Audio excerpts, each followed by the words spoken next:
probamos. Y a ver si esto empieza. Me parece que sí. Ah, perfecto. Me parece que sí. Bien, perfecto. Bueno, bienvenidos, bienvenidas. Espero ahí estoy mirando a ver si... Sí, me dice acá que estoy transmitiendo.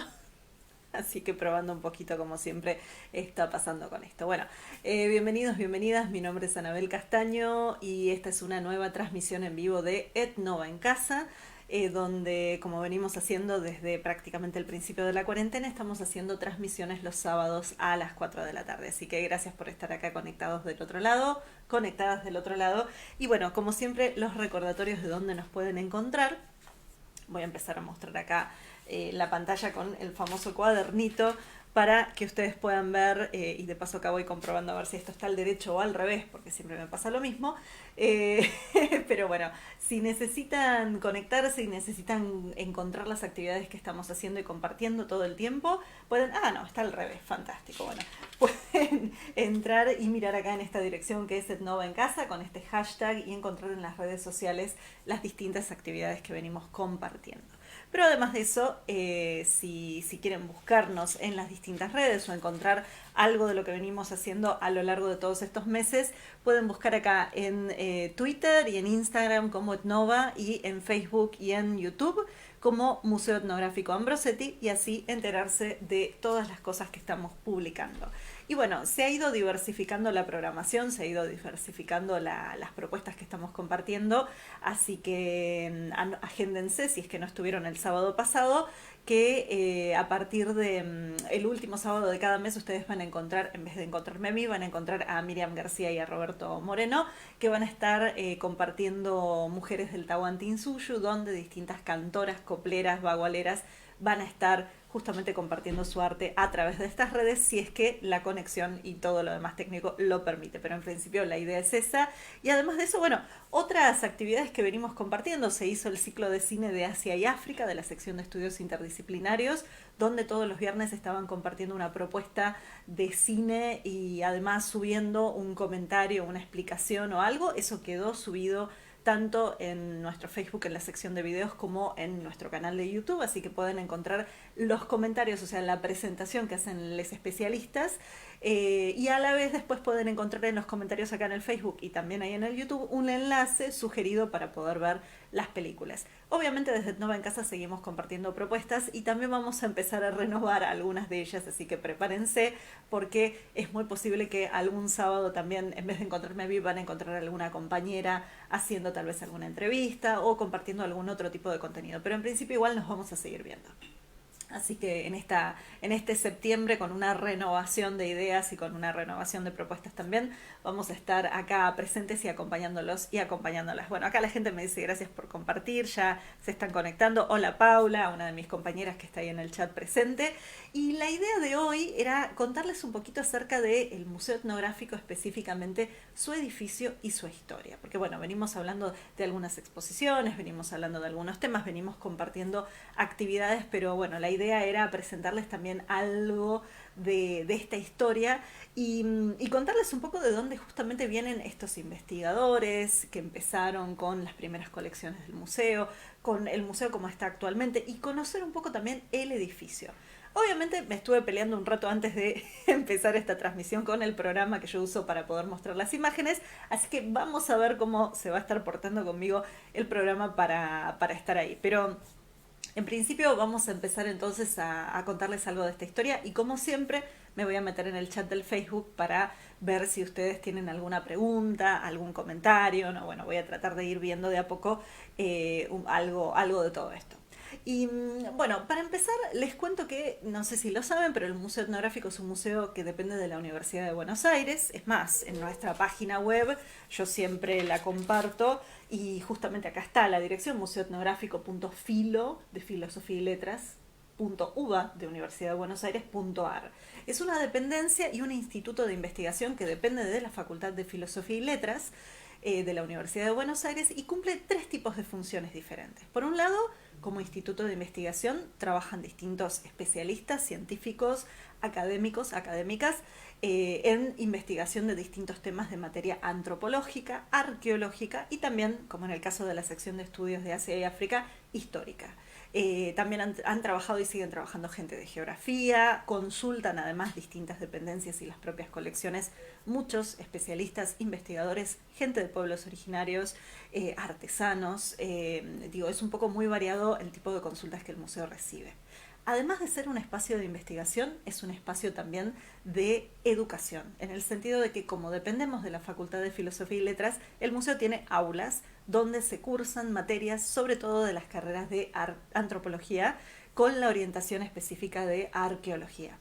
Así que si algún día vienen, cuando volvamos a abrir, cuando volvamos a estar, digamos, tal vez en una nueva normalidad, pero bueno, que vuelvan a darse clases en el museo como sede, se van a encontrar seguramente a estudiantes que salen de las clases, profesores, profesoras que salen de las clases en distintos horarios. Y aparte el museo tiene, por ejemplo, ha ofrecido una especialización, un estudio de posgrado sobre museos y colecciones y transmisión cultural, por ejemplo. Digo, hay un poco de todo. O sea que seguimos además siendo, al depender de la universidad, no dejamos de serlo y se dictan clases y hay digamos, mucho tema relacionado. Y el tercer gran eje que tiene el museo es el de la difusión. Y la difusión tiene que ver con comunicación, con acercarnos al público, también con empezar a entretejer estos patrimonios que el museo alberga, que el museo custodia, porque también en ese sentido la historia del museo ha cambiado su relación con su propio patrimonio, con su propio territorio, con la gente que lo visita y también con la gente que no lo visita, que nos encantaría que lo visitara, que lo conociera. Y acá me preguntan por qué Ambrosetti. Bueno, es una buena pregunta. El museo originalmente empezó con el nombre del Museo Etnográfico. Y Ambrosetti fue quien lo funda. Juan Bautista Ambrosetti va a ser un naturalista, especialista en arqueología. En ese momento no se dictaba esa carrera, no existía en la universidad. Entonces, mucha de la gente que va a estar trabajando va a ser o autodidacta o va a venir de otros campos de estudio. Ambrosetti venía trabajando desde hace muchos años en museos de ciencias naturales en algunos casos, venía viajando y él empieza a dar clases, él es un profesor que va a estar dando clases en la universidad, dando una materia que justamente tiene que ver con la prehistoria americana. En ese momento la idea de prehistoria tenía que ver más con esto de la arqueología también. Nosotros en la actualidad tal vez yo personalmente pondría en cuestión el tema de prehistoria específicamente, pero bueno, no me voy a meter en eso. Y así es como originalmente empieza el germen del museo, la idea del museo. Ambrosetti lo que hace es quiere que sus estudiantes vean más allá de los libros de texto, quiere que empiecen a ver cómo son los métodos científicos, o sea, no hacer un pozo y sacar un objeto, sino que la idea era, si se hacía eso, registrarlo, documentarlo. Digo, hay un montón de cosas detrás por fuera de la excavación arqueológica y cada vez más, o sea, cada vez más incluso se busca que la excavación sea solamente un detalle porque la investigación es mucho más grande que eso, más allá de que los arqueólogos y las arqueólogas somos famosos sobre todo por el tema de la excavación o de Indiana Jones, que no tenemos nada que ver, ¿eh? Ni el látigo, ni el sombrero, ni estar... En el pasado tal vez alguno se iba con piezas debajo del brazo, pero no es la idea. Y es más, también las formas en que el museo es custodio de colecciones. Hay objetos que llegaron por donaciones, hay objetos que llegaron por compras que el propio museo hizo y algunos otros objetos fueron a través de excavaciones arqueológicas o a través de campañas donde estaban antropólogos o viajeros en contacto con poblaciones originarias comprando estos objetos. En muchos casos, por ejemplo, una parte de la colección que hay de objetos de Tierra del Fuego. Pero bueno, Ambrosetti empezó solamente con 14 objetos y esa fue la colección inicial. Y eran objetos que fueron donados por Indalecio Gómez, que era un profesor y aparte miembro del consejo directivo de la UBA en ese momento. Estamos hablando 1904, como para que tengan una idea. Y a través de esos primeros 14 objetos, que en su mayoría eran objetos arqueológicos de la zona de Jujuy, Indalecio Gómez tenía una estancia, para decirlo así, una residencia con un terreno bastante amplio ahí en Jujuy, y esto él lo había encontrado ahí, además de algunos otros objetos que venían de colecciones más de Andes centrales, digamos, de la zona, para que se den una idea de Bolivia y Perú. Con esos primeros 14 objetos es como se inicia la colección del museo. Y así, y no me está dejando mostrarles la imagen de uno de los primeros 14 objetos, pero bueno, se las deberé ahora, tendrán que venir un día al museo y se las mostraré en persona cuando podamos abrir. Y, y bueno, un poco así fue como empezaron. Cuando el museo con los años fue transformando incluso su propio nombre, de museo etnográfico pasó a museo de antropología, que en realidad es como es la ciencia humanística de la cual depende el método etnográfico y la etnografía. Bueno, después en un momento históricamente recuperó el nombre de museo etnográfico y le pusieron además de nombre Juan Bautista Ambrosetti por este primer fundador del museo. Que también, ya que preguntaban por Ambrosetti, ¿cómo se llama esto? Lo consideran también mucha gente el padre del folclore, porque fue una de las primeras personas que empezó a recopilar historias de la tradición oral, trabajos sobre análisis folclóricos, de una manera sistemática, nuevamente. No era solamente, digo, ir y llevarse, sino anotarlo y registrar con quién, cómo. También los métodos fueron cambiando. En la actualidad tal vez uno mira el trabajo de Ambrosetti y yo personalmente algunas cosas digo, pero ¿por qué? Porque después se fueron modernizando los métodos, se fueron ajustando, se fueron afinando y también, como les decía, la propia relación del patrimonio. En esa época los museos tal vez algunas de estas cosas las excavaban y quedaban en el patrimonio del museo. En la actualidad, desde ya hace varias décadas, pero sobre todo en la actualidad, digo desde el año 2000, ay, en este momento no me acuerdo del año exacto, pero bueno, década del 2000, sale la ley de patrimonio arqueológico y paleontológico, que se actualiza, se moderniza una ley que venía de 1911, y entonces ahora, o sea, el patrimonio es de la provincia, y más todavía del territorio, digamos, de donde sale, el municipio, por ejemplo. Depende de si esos espacios, esos organismos tienen la posibilidad de salvaguardar y de guardar estos objetos. Pero bueno, por eso en la actualidad tal vez los arqueólogos, las arqueólogas que trabajan en el territorio tienen permiso y autorización de las provincias, de las autoridades en principio que organizan esto, y bueno, y todo esto que ellos excavan o ellas excavan, en algunos casos se trae para análisis, pero todo vuelve, todo tiene que volver. Entonces ahí tenemos, digamos, diferencias también en cómo se trabajaba con el patrimonio en el pasado y en el presente. Acá voy a conectarme un minuto a ver acá en el chat a ver qué más me están diciendo por las dudas. Bueno, porque Ambrosetti, creo que ahí Martina te respondí. Bueno, Silvana acá aporta también, es verdad que también se dan cursos de conservación, de restauración. Hay un montón de otros cursos que se han dado. Yo he dado cursos de narración oral también para desde el lado de extensión educativa. Hay charlas, hay comentarios, hay un poco de todo. Bueno, gente de la especialización en museos del museo están acá presentes en el chat, así que bienvenidos, bienvenidas. Y no ofrecemos capacitación para guías de turismo, aunque digamos es un tema que a veces salta. De todas maneras, muchas veces gente de turismo ha venido, se ha asesorado con nosotros o ha trabajado también sobre los materiales de la biblioteca. Tenemos una enorme biblioteca y bueno, y el museo, como les digo, ha ido transformándose. Sigo acá mirando por las dudas en el chat. Pero bueno, gracias por estar y por acompañarnos, por supuesto. Y bueno, creo que hasta ahí fui respondiendo a las preguntas. Así que retomando esto, yo les contaba esto de Ambrosetti y de esos primeros 14 objetos.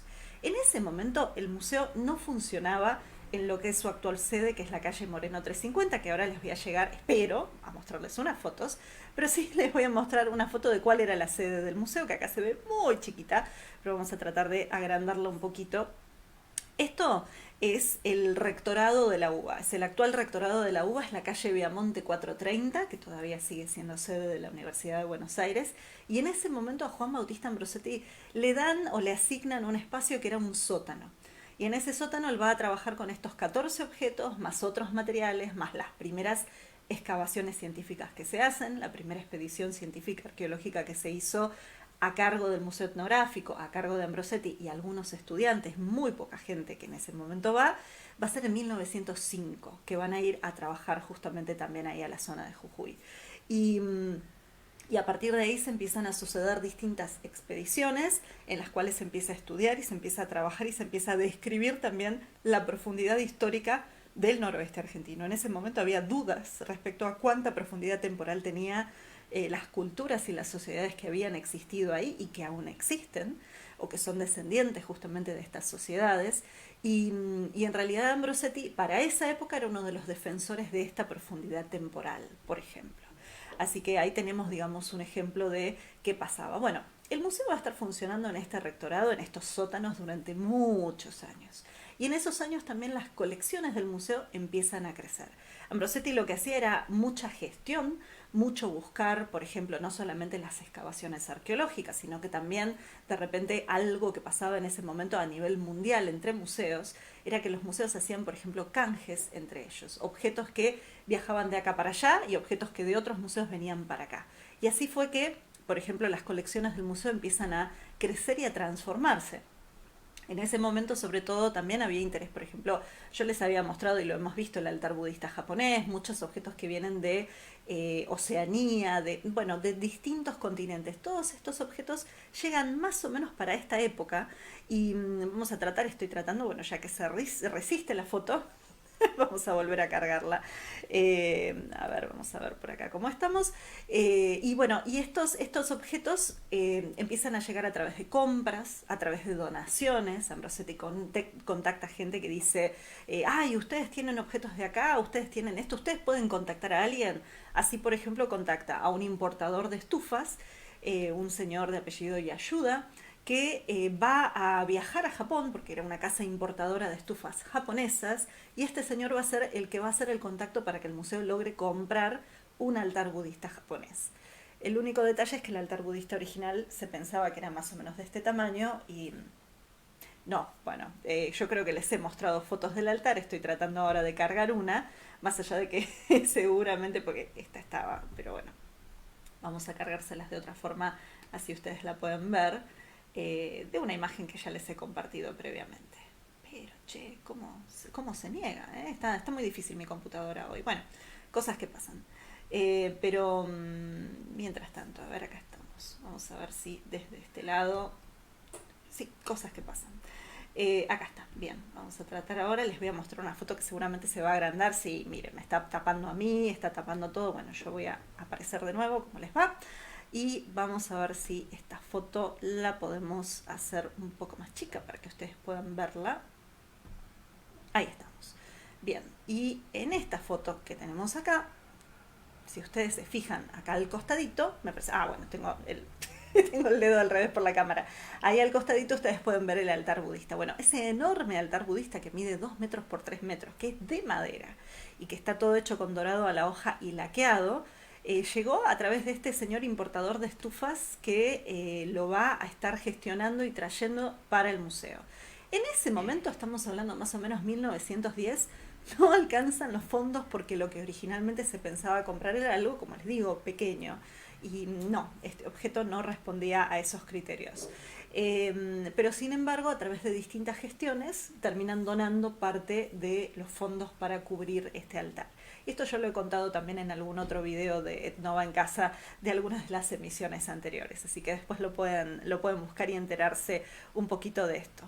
Y una de las cosas que justamente nos parece importante, y por ejemplo en esta exhibición, que yo también se las he presentado varias veces y se las he comentado a través de estas transmisiones, como es Entre el exotismo y el progreso, esta sala que se llama así, en realidad lo que toma o refleja es un poco la mentalidad de ese momento, de que las sociedades que no eran occidentales, lo que iban a estar eran sociedades entre comillas exóticas. Había una mirada de progreso de la sociedad occidental, la civilización, y lo digo con muchas comillas.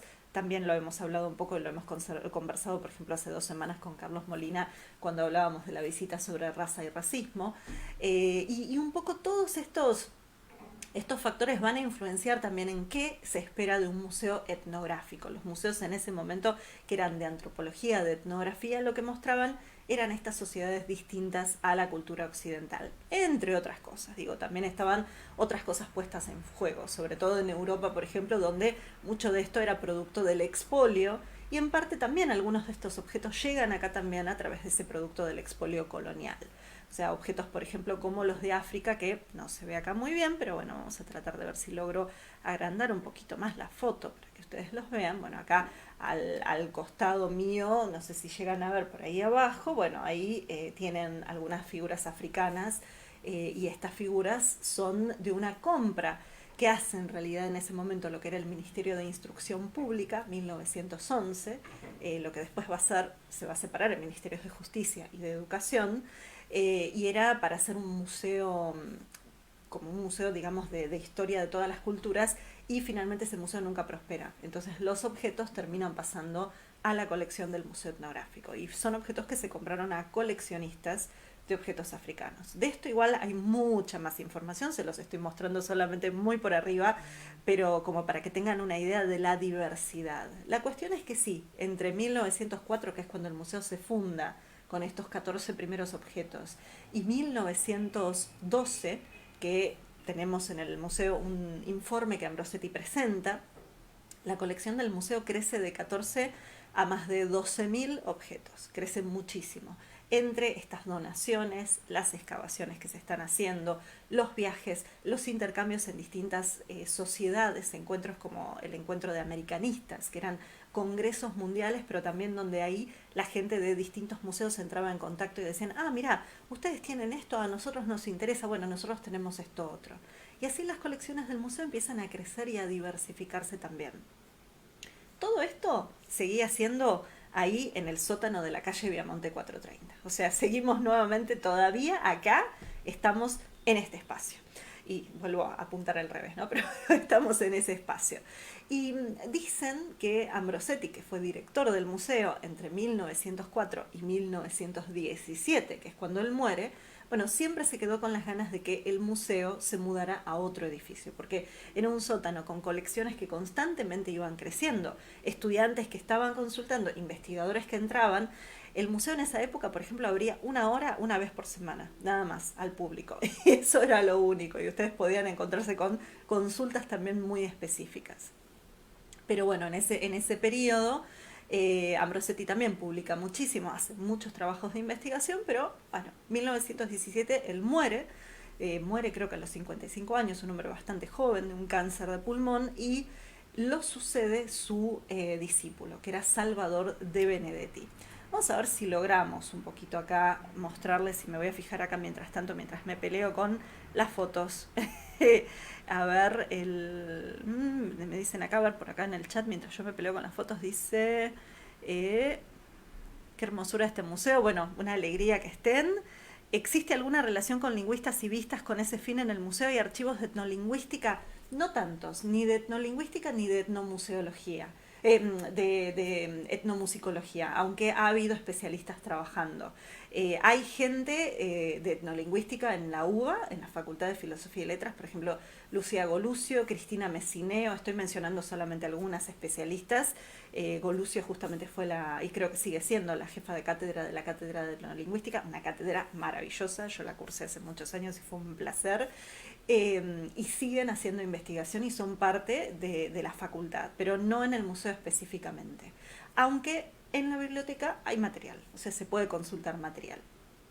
Y es más, en la época de Ambrosetti, en realidad, Ambrosetti tenía una pelea con algunas miradas que había medio basadas en la lingüística que decían que la ocupación del noroeste argentino había sido muy temprana, siguiendo como los cambios lingüísticos, que en realidad no, eran teorías la verdad que muy falaces, ¿no? Con muchos errores. Y es más, en realidad no se termina de comprobar algo de esta envergadura de las edades hasta que en los años 50 Alberto Rex González introduce las técnicas del carbono 14. O sea, se venían haciendo estudios y se sabía por comparación en relación a las estratigrafías, en qué capas, en qué niveles se encontraban los objetos y en relación a la asociación entre objetos, o sea, qué objetos hay junto a esto. Ah, bueno, este es de esta época, entonces esto ya me está marcando en qué momento aparecen estos otros objetos. Digo, hay como métodos que son de investigación no a través de técnicas de físico-químicas, digamos, de estudio, no me estoy acordando la palabra exacta, pero bueno,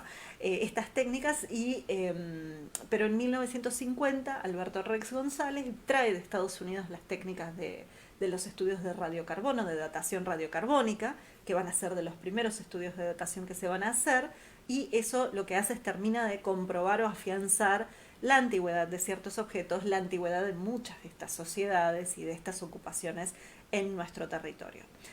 Un paréntesis es que el radiocarbono, el carbono 14, no es la única técnica. Digo por las dudas, y en ese sentido, en La Plata tienen uno de los mejores laboratorios acá en el país. Y la diversidad de técnicas tiene que ver también, o sea, van midiendo distintos tipos de antigüedades y también se va datando por distintos tipos de materiales. Un paréntesis así arqueológico para quienes nos preguntan a veces. Voy mirando acá. A ver si queda alguna pregunta, pero bueno, no, por ahora estamos bien. Bueno, bienvenido Marcelo, gente que viene siempre, que son nuestros habitués, así que gracias nuevamente a toda esta gente que se está conectando y que viene compartiendo con nosotros. Bueno, y así como esto, vamos a ver si logro traerles una foto de Ambrosetti y de Salvador de Benedetti, que yo les estoy hablando de ellos, pero no tienen por qué ustedes conocerlos. Sí, se está dejando, buenísimo. Entonces vamos a ver si me deja mostrárselas. Y acá los tenemos, justamente. Bueno, hoy está un poco resistente la cámara, pero podemos. Bueno, acá los tenemos. Si ustedes se fijan, van a encontrarse con el señor de bigote y sombrero negro, traje oscuro que está en el medio, digamos, de los otros dos señores vestidos de blanco. Ese es Juan Bautista Ambrosetti. El que está en el extremo derecho, todo de blanco con una especie de pañuelo negro y ese sombrero medio abierto, ese es Salvador de Benedetti. O sea, son el primer director y el segundo director del Museo Etnográfico. El otro señor es, por lo que tengo la información, y tal vez después mi compañera del archivo me va a tener que corregir, pero si mal no recuerdo es el fotógrafo, y el otro señor es el capataz, porque en esa época los arqueólogos no se ensuciaban demasiado las manos, lo que tenían era gente que estaba haciendo la excavación mientras ellos iban supervisando, muy distinto a lo que hacemos en la actualidad, sobre todo para quienes trabajan arqueología en campo, o sea que están trabajando en excavación, pero en ese momento ellos trabajaban de esa manera. Y ahí tenemos a Ambrosetti y a De Benedetti. Ambrosetti muere, como les digo, en 1917, De Benedetti asume el cargo de director y las gestiones de él van a ser no solamente de excavaciones, de investigación, porque De Benedetti también trabajó muchísimos años en lo que es el actual noroeste argentino, sino insistir en conseguir una sede para el museo. Cada vez más, cada vez más. Y en ese sentido, en vez de la calle Viamonte 430, el museo en 1927, o sea, fueron 10 años de gestión, hace que Salvador de Benedetti consiga que nos mudemos a lo que actualmente es el centro, el casco histórico de la ciudad de Buenos Aires. Casco histórico digo porque, y acá empezamos a meternos un poquito en la historia del edificio y de sus alrededores. Y vamos a viajar a ver, 1878 más o menos. Este plano que les estoy mostrando es un plano de la ciudad de Buenos Aires en 1892. Espero que ustedes lo estén viendo, sí, lo están viendo. Y en este plano tenemos una ciudad de Buenos Aires que era todavía, aunque tenemos ya la forma, porque en ese momento ya estaba asignado, digamos, o casi asignados los distritos, era muy distinto. Para quienes son de Ciudad de Buenos Aires, les cuento que hasta 1880 más o menos la ciudad terminaba en lo que es actualmente la avenida Callao, Entre Ríos. Después de eso venían dos grandes partidos, el partido de Flores y el partido de Belgrano. El partido de Flores, imagínense, ahí se firmó un pacto muy importante que fue San José de Flores. Eso era las afueras de la ciudad de Buenos Aires, era viajar hacia la provincia, hacia lejos. Como para que tengan una idea. Y el casco urbano estaba sobre todo apoyado en lo que actualmente es la zona de la Plaza de Mayo, y por esa zona es donde se fue a mudar el museo, en un edificio que ya existía y que fue, como detalle, el primer edificio 0 kilómetro que tuvo la Universidad de Buenos Aires. Y ahí empiezo a entretejer historias, porque la Universidad de Buenos Aires se funda mucho antes que el museo, por supuesto. Yo les estoy hablando de el Museo Etnográfico 1904. La Universidad de Buenos Aires se funda el 12 de agosto de 1821. O sea que el año que viene cumplimos 200 años. Y esa universidad que se funda, lo que empieza es a utilizar edificios que ya existían. Hay un edificio muy famoso acá en la ciudad de Buenos Aires y que muchas veces también en los libros de historia aparece, digo, en los libros de historia que llegan a nivel federal en todo el país, que es la Manzana de las Luces. La Manzana de las Luces, donde ahora funciona el Colegio Nacional Buenos Aires, que también depende de la Universidad de Buenos Aires, fue originalmente la Procuraduría de las Misiones Jesuíticas, era un centro de distribución, digamos, un lugar focal, estaba una de las iglesias más antiguas de la ciudad de Buenos Aires, y de ahí hay varios túneles que todavía la gente va a visitar, digamos, los pedacitos de túneles que se pueden ver. Bueno, ese lugar que era muy cerca de lo que era el casco fundacional de la ciudad, el museo se va a mudar muy cerquita de ahí. Entonces, si les parece, vamos a empezar a hacer como una especie de viaje de ida y de vuelta entre el presente y el pasado de ese edificio, de esa zona, y de algunas de las cosas que nos fuimos encontrando vinculando o entretejiendo esa primera historia del museo con este edificio que nos alberga desde el año 1927. Me voy a fijar por las dudas mientras tanto en el chat, a ver si tenemos alguna otra pregunta o comentario, pero creo que estamos bien. A ver. Acá está. Bueno, gracias Diego por responder. El Instituto Nacional de Musicología Carlos Vega está haciendo trabajos de etnomusicología. Es verdad, hace años. Tienen un canal de YouTube, es cierto, así que se pueden fijar. Muchas gracias, Diego. Y justamente toda esta historia que nosotros vamos entrelazando también está muy entrelazada con historias de la investigación, la formación de muchas instituciones científicas, académicas, de estudios, y también con una nueva ciudad de Buenos Aires que se empieza a configurar, entre otras cosas destruyendo parte del patrimonio histórico antiguo. Todo lo que era lo colonial se empieza a dejar de lado a partir de 1880. Es más, si les muestro, no sé si la voy a encontrar, pero debería estar por acá. No, no la tengo acá, qué mal. Bueno, tenía alguna foto histórica de lo que era la Plaza de Mayo, por ejemplo, en 1910, muy diferente, o incluso en 1878, que es el momento en que se construye el actual edificio donde el museo está albergado. Pero bueno, no me quiero mezclar y no los quiero marear a ustedes, así que vamos a ver si logramos cargar una foto del edificio, porque ya que no me deja las fotos que ya tengo cargadas, por lo menos les voy a mostrar un poco para llevarlos de paseo. Los voy a llevar de una foto más moderna a una foto un poco más antigua, ¿sí?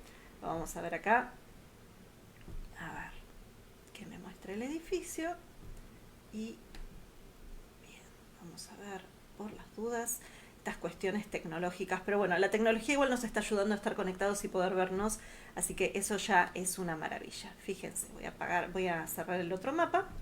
Y si ustedes se fijan, acá tenemos el Museo Etnográfico actualmente, como se ve.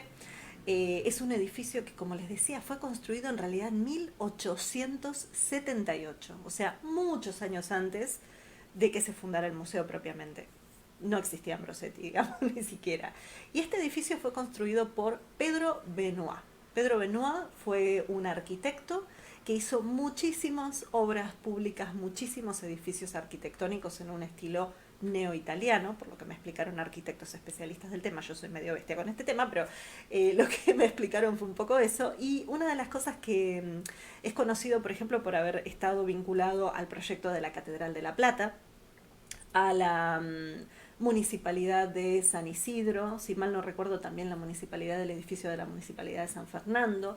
También estuvo en uno de los tantos proyectos que se hicieron sobre la Catedral de Buenos Aires. No sé si ustedes saben, pero la Catedral de la Ciudad de Buenos Aires tuvo 7 obras diferentes, o sea, se hizo 7 veces, porque algún cambio, alguna modificación. Bueno, al Cabildo también lo reformaron varias veces y la versión que ustedes ven ahora es una, digamos, está en el mismo espacio, ocupa muchas de las salas, pero en realidad la fachada la cambiaron durante mucho tiempo. Hasta ahora, en los años 40, se volvió a la fachada lo más parecido a la fachada colonial que tenía originalmente el Cabildo. Pero si ustedes van viendo fotos antiguas de la ciudad de Buenos Aires y de esta zona del casco histórico, van a encontrarse con que era totalmente distinta. Y lo mismo pasa con este edificio.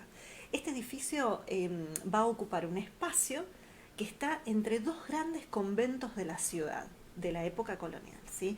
Y ahí nos vamos a ir por eso un poco para atrás y un poco para adelante. Vamos a empezar de nuevo. Cierro acá. Y de este mapa vamos a viajar mucho antes. Este les dije que era 1890 aproximadamente. Bueno, vamos a viajar a 1580. Bien, 1580. Y acá lo tenemos. En 1580 la ciudad de Buenos Aires era una cosita así, muy chiquitita. Y en ese momento, cuando Juan de Garay funda la ciudad por segunda vez, la primera fundación es la de Pedro de Mendoza, que fue en 1536 y de la cual todavía no estamos de acuerdo de dónde fue el lugar original de esa fundación, porque después, bueno, Pedro de Mendoza se abandona esa ciudad de Buenos Aires, esa primera fundación, y lo que tenemos en la actualidad es, ¿cómo sabemos que esta es la segunda fundación? Porque justamente la Plaza de Mayo era donde estaba emplazado el Palo Mayor, el punto fundacional, y todo eso se construye alrededor de esa plaza. Bueno, en este mapa que ustedes ven, que es un mapa bastante antiguo, lo que van a empezar a encontrarse es con, no me está dejando mostrárselos, bueno, con distintos detalles, como tienen el fuerte, que es eso que parece que tiene forma de estrella. Incluso hay un rumor que dice que cuando construyeron la iglesia de San Ignacio, esta que yo les digo de la Manzana de las Luces, originalmente no estaba donde está ahora, sino que ahí en ese momento, 1580, se la proyecta como en la esquina, ay, para este lado, en la esquina a la derecha del fuerte, digamos, en la esquina de arriba, y parece que los cañones apuntaban a esa iglesia, entonces directamente después la decidieron mudar a donde está actualmente. Pero bueno, eso es alguno de estos rumores que a veces uno va levantando de la gente que les cuenta sobre estas historias de la ciudad. Y el museo no existía, obviamente. La Universidad de Buenos Aires, 1580, tampoco. Esto todavía no, todavía dependíamos del virreinato del Perú. En 1776 la ciudad de Buenos Aires se convierte en la cabeza del virreinato del Río de la Plata. Todavía seguíamos siendo una ciudad muy pequeña, muy pequeña.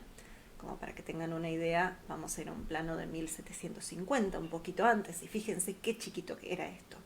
Bueno, ahí a lo que sería la izquierda del fuerte había dos grandes conventos. El convento de San Francisco, que todavía existe, y el convento de Santo Domingo, que es donde albergan las banderas de Belgrano, bueno, que siempre se cuenta, bueno, que tiene, bueno, está la tumba de está la tumba de Belgrano ahí y están las banderas de las invasiones inglesas, que se pueden, ¿no? Por lo menos en un momento todavía se podían visitar más allá del estado de conservación.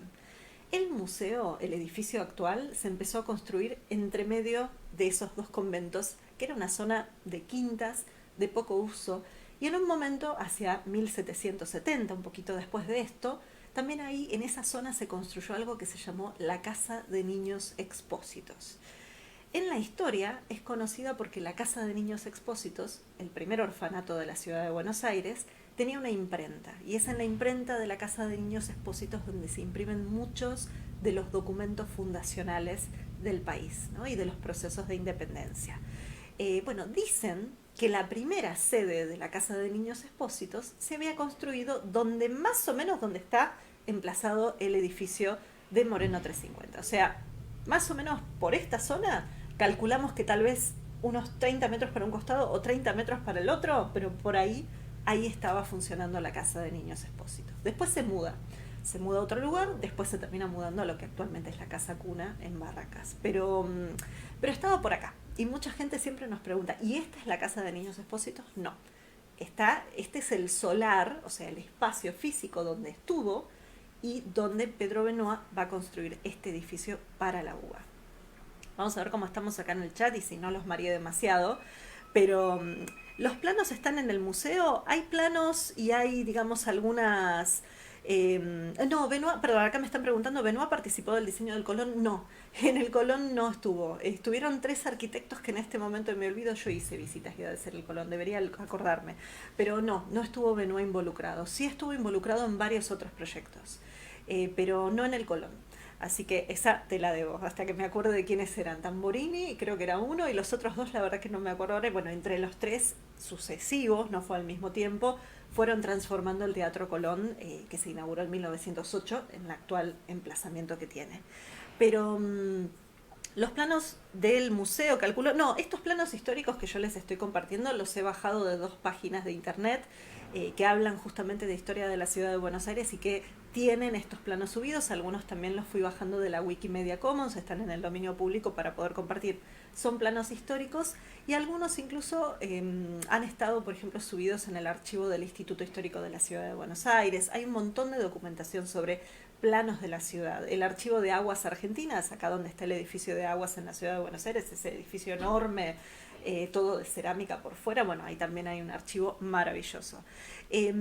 Todas estas historias que yo les estoy contando son historias previas a este edificio que Pedro Benoit va a estar construyendo.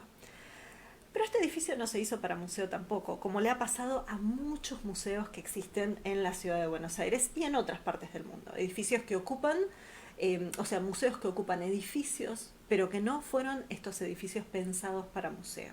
Más allá de que nosotros en la actualidad lo adecuamos y utilizamos los recursos que tenemos para poder albergar las colecciones que existen ahora y a las cuales tenemos la responsabilidad de custodiar y preservar a largo plazo para futuras generaciones. Pero este edificio en particular fue hecho para la Facultad de Derecho. Acá funcionó la Facultad de Derecho hasta el año 1925. como para que tengan una idea. En 1925 la Facultad de Derecho se muda a otro edificio.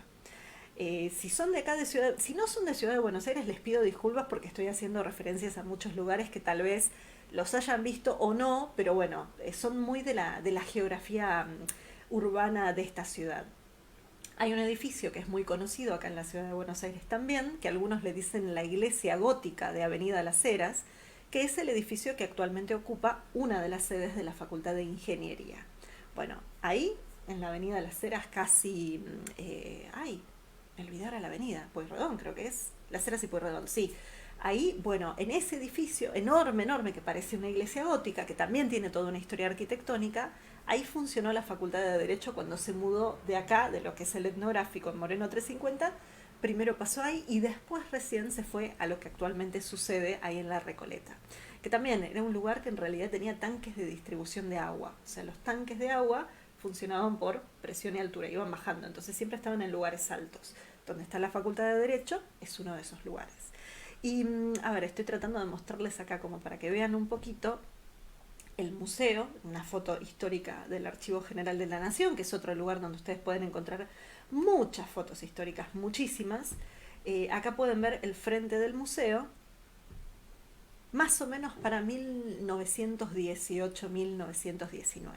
Esto fue un momento muy importante en la historia del país porque acá se dio la reforma universitaria, digo, y específicamente de Buenos Aires, pero también esto la reforma universitaria con los estudiantes tomando las universidades, exigiendo derechos, un montón de cosas que estaban pidiendo académicamente y también administrativamente, bueno, va a ser un hito.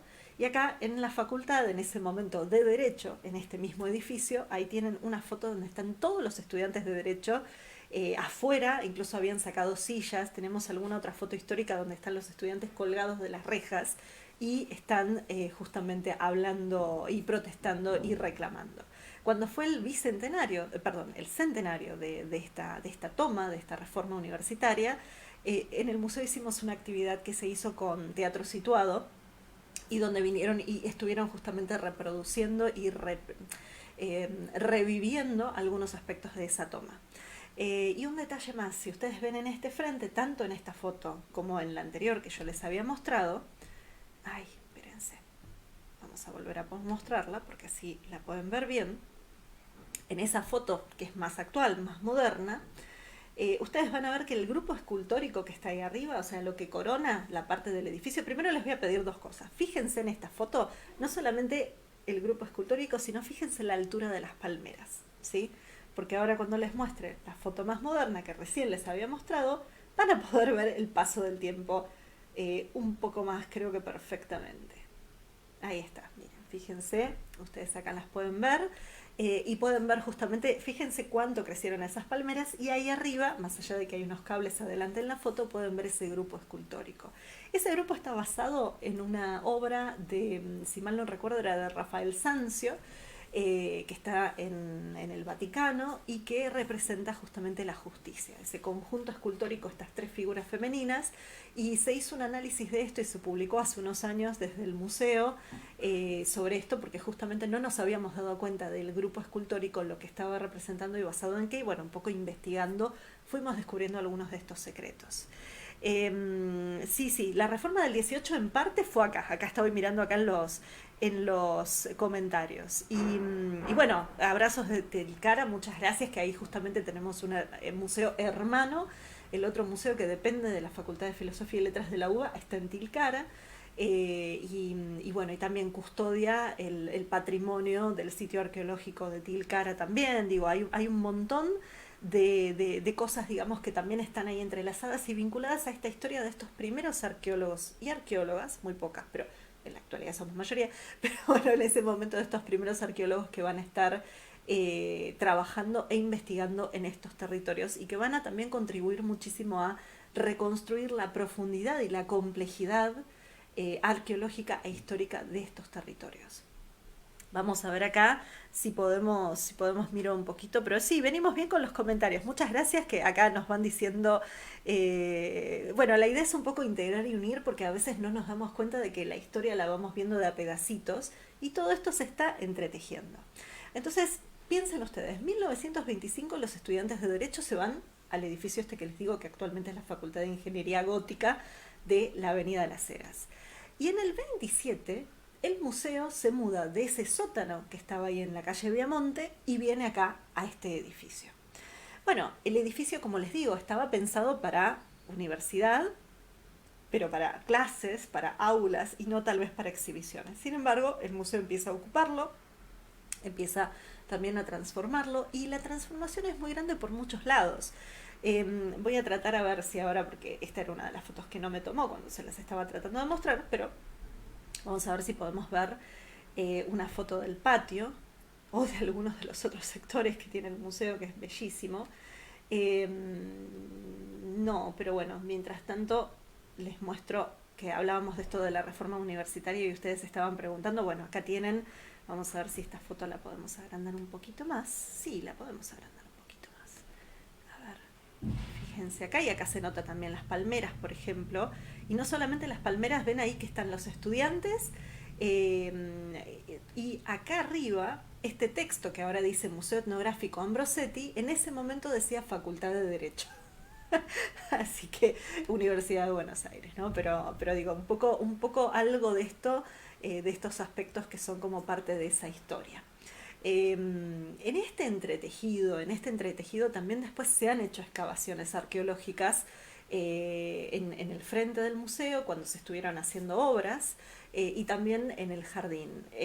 Estas excavaciones son más que nada o de rescate o para ver un poco algo de esta historia, porque también muchas veces estos edificios no tienen un rastreo de su propia historia en términos de que la ocupación, la transformación de ellos va cambiando. El propio museo, hemos recibido visitantes que me dicen, yo era amiga de la hija ¿cómo se llama? Del celador del edificio.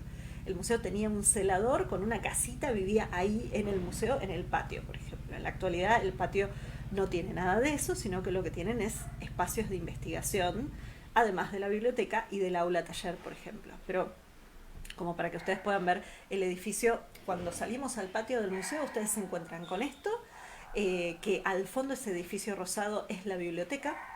Ese enorme gomero que ustedes ven ahí, bueno, justo esto todavía estaba en obras, por eso es que se ven algunos escombros y bolsas de materiales, pero si ustedes se fijan, ese enorme gomero es bastante nuevo, se plantó hace más o menos 50 años, sin embargo cuando uno entra al patio es muy imponente. Y también el propio patio fue cambiando y modificándose. Es más, les voy a mostrar si puedo, si me dejan, pero la idea era justamente llevarlos un poco por el presente y el pasado del museo y las transformaciones que fue sufriendo algunos de los espacios que tal vez la gente menos conoce, pero no se está dejando. La computadora, bueno, sí, cosas que pasan. Como dice Tuzán, puede fallar, ¿no? Acá está, bien, me está dejando. Bueno, esto, por ejemplo, era el patio hace unos años. Vamos a ver si podemos achicar un poco la foto para que ustedes, para que ustedes la vean bien. No sé si se está dejando tampoco, pero a ver, vamos a ver. Bueno, la magia de estar online. El patio, y ahí atrás está la biblioteca con su viejo color, los gomeros. Había 2 gomeros, era mucho más importante e imponente la presentación. Y un detalle es que bueno, disculpe, pues bueno, cosas que pasan en vivo, me están tocando el timbre mientras tanto. Pero bueno, una de las cosas que pasaban con este espacio es que estos 2 gomeros que se plantaron hace 50 años, sus raíces empezaron a levantar los pisos del museo y empezó a correr riesgo, por ejemplo, las cañerías, la parte de la estructura edilicia, y bueno, entonces se tuvo que hacer una reforma importante. Todo esto que nos pasa con este museo, bueno, imagínense que hay muchos edificios que albergan oficinas, espacios históricos, museos, albergan colecciones y muchas veces tienen que lidiar con esto, con espacios que no estaban pensados, por ejemplo, para las condiciones de conservación correspondientes, sobre todo en la actualidad, que uno está más consciente de esto y de las cosas que pueden afectar a una colección. El tema de la luz, el tema de la humedad, el tema de los insectos, bueno, todo esto se va transformando. Bueno, en la actualidad tenemos un equipo de profesionales que desde hace muchos años viene trabajando para que el museo dentro de este espacio cumpla las normas y sea lo más adecuado posible para poder custodiar los objetos, albergarnos a quienes trabajamos en el museo y a la gente que nos visita, que a veces es un poco complicado también, y bueno, a la vez mantenernos activos y seguir abiertos. Por ahora, como verán, les mostré solamente fotos del frente y del patio. No tengo muchas más fotos acá porque las tengo en el museo y usualmente las tengo impresas, entonces ni siquiera las tengo así en digital para poder mostrárselas. Pero la propia historia de estas colecciones, de quienes fueron directores y directoras de este museo, de las transformaciones, de las investigaciones que se han hecho, también nos están hablando de lugares que no son fijos, que son lugares activos.